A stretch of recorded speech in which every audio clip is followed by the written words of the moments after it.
আসসালামু আলাইকুম। সৈকত স্যানিটারিতে স্বাগতম। আজকে আমরা একটা কিচেনের লাইন দেখাবো।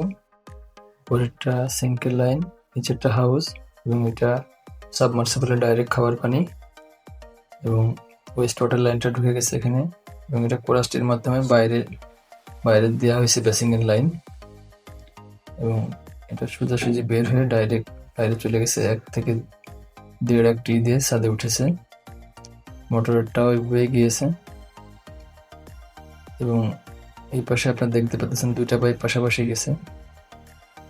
তো কাজটা কেমন হলো দেখে মূল্যবান মতামত জানাবেন।